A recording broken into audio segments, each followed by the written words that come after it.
Have you ever wondered why the sun is so hot? Or how stars are formed, how they live, and how they'll die? Well, the answers to these questions lie in a process known as stellar evolution. So, what is stellar evolution? Stellar evolution is what a star goes throughout its lifetime. This process isn't as simple as it seems. It often takes millions of years in order for a star to form. Before understanding stellar evolution, it's important to learn how stars are categorized. Stars are primarily classified by their mass, temperature, and color, and often these go hand in hand. Bigger stars are hotter and therefore are bluer and white, while smaller stars are cooler and redder.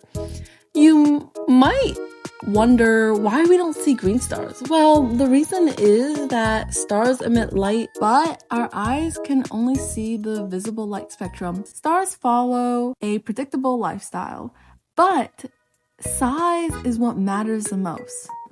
There are 7 major stages in a star's life. Stage 1, the interstellar cloud. Before a star is born, it exists as a part of an interstellar cloud known as a nebula. A nebula is full of gas and dust, of hydrogen and helium. Nebulas are often very different and can resemble animals, objects, or even humans. The most famous is the Orion Nebula, which is considered a stellar nursery, and many of the 3,000 stars visible to the naked eye started in regions like this. Within the nebula, gravity basically causes denser regions of gas and dust to slowly pull together. And often, over millions of years, these dense regions grow larger and begin the process that will eventually lead to star formation. Stage 2 is cloud fragmentation. As gravity continues to act on a nebula, the cloud begins to collapse inwards. During this, the nebula breaks apart into smaller sections known as cloud fragments. Protostar. As the cloud fragment continues to collapse, a dense core begins to form in the middle. This core is a protostar. During this stage, the gravity pulls the gas and dust inside, and then due to angular momentum, the protostar starts to spin and creates a rotating disk of gas and dust called accretion. As it evolves, it may enter the T Tauri phase, which is named after young stars that also exhibit similar behavior. During this phase, much of the surrounding gas has cleared, but the star is still unstable. T Tauri stars can emit strong X-ray, and their circumstellar disks can provide scientists with valuable information about how stars and planetary systems are formed. Because the protostar is still contracting, stages 3 and 4 will often emit infrared radiation. Brown dwarfs are called failed stars, but they can become as large as Jupiter, or even larger. What happens is, though, that they cool over time, not being a planet or really a star. Protostars with enough mass can then begin hydrogen fusion in their cores.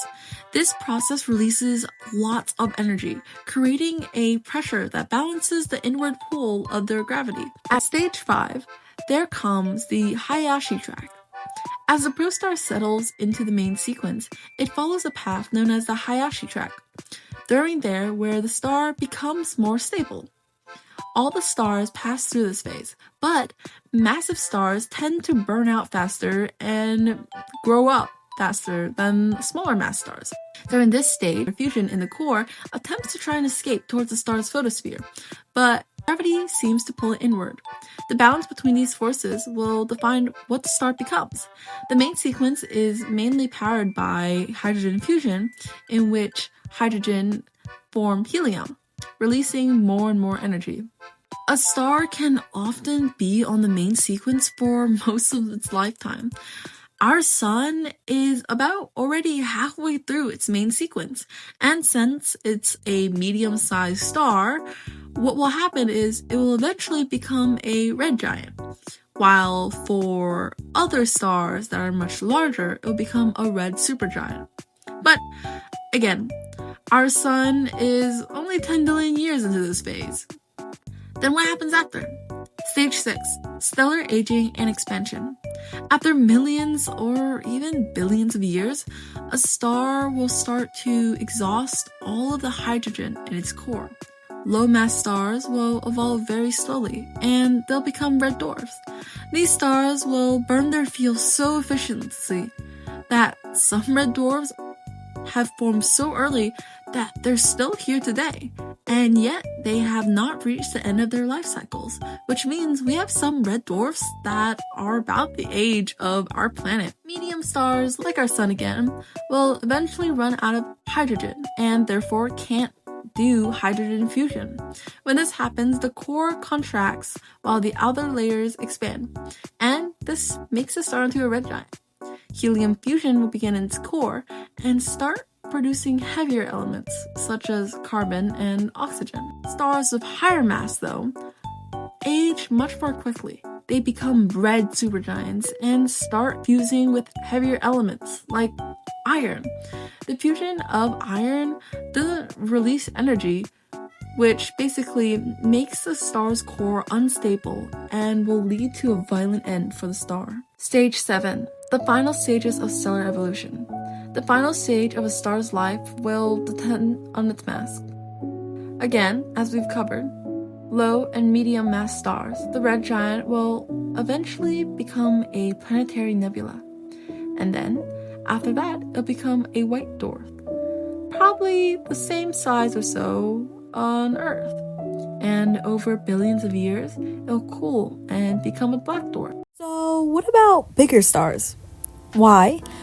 After they become a red giant, bigger stars, since they die so fast and burn their fuel out, they have a massive explosion called a supernova. There are actually two types of supernovae. Type 1 is mainly categorized of where it's a white dwarf that is exploding.